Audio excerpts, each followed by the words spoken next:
אהלן חברים, בואו נצלול פנימה לתוך המערכת שלנו. אז אחרי שיצרנו את האירוע לדוגמה וקיבלנו אישור, אנחנו נכנסים אליו. יש לנו את הטאב הראשון של סקירת האירוע, עליו כבר דיברנו, ובואו נעבור לטאב המוזמנים. פה בעצם אני רוצה להעלות את כל המוזמנים שלי. אני יכול בצורה ידנית להוסיף מוזמן או להסיר מוזמן, אנחנו תכף נראה את זה.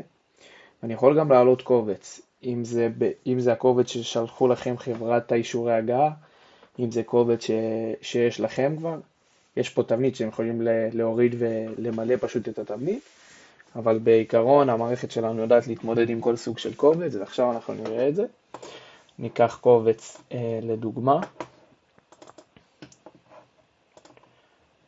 ופה בעצם יש לנו, נפתח לנו הדף הבא. אנחנו רואים שהכותרות בקובץ שלי היו שם, טלפון, תיוג ומספר אורחים. עכשיו, אני רוצה במערכת שם האורח, אז אני רוצה בטבלה שלי איזה עמודה מתאימה לשם האורח, שם, מספר טלפון, טלפון. זה המערכת זיהתה כמו שצריך, גם את התיוג. מספר מוזמנים, לא הצלחנו לזהות את מספר האורחים, אבל אנחנו פשוט נסמן. ויש לנו פה תצוגה מקדימה של איך זה ייראה בעצם. כמובן אנחנו רואים רק את 3 שורות הראשונות, אבל אנחנו רואים פה שיש לנו 100 שורות בקובץ. אופציה נוספת שיש, תיוג ברירת מחדל. אם אני עכשיו מעלה קובץ שהוא רק חברים של החתן לדוגמה, ויש לי בתיוגים שאנחנו תכף יהיה גם סרטון על זה, תראו אותו בהמשך. אם יש לי תיוג של חברים חתן, אני יכול לבחור כל מי שאני עכשיו מעלה שיהיה חברים חתן, ואז התיוג יהיה אוטומטי. בואו נתחיל את היבוא. 100 מוזמנים יובאו בהצלחה.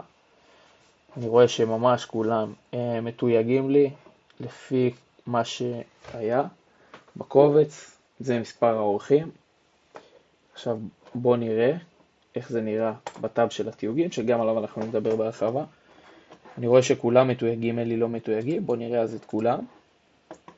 יש לי פה תיוג של VIP, אני יכול להוסיף תיוג חדש עם צבע, אני יכול לערוך, אבל אני רואה שכל אחד שוייך באמת למקום שאליו הוא היה משוייך בקובץ.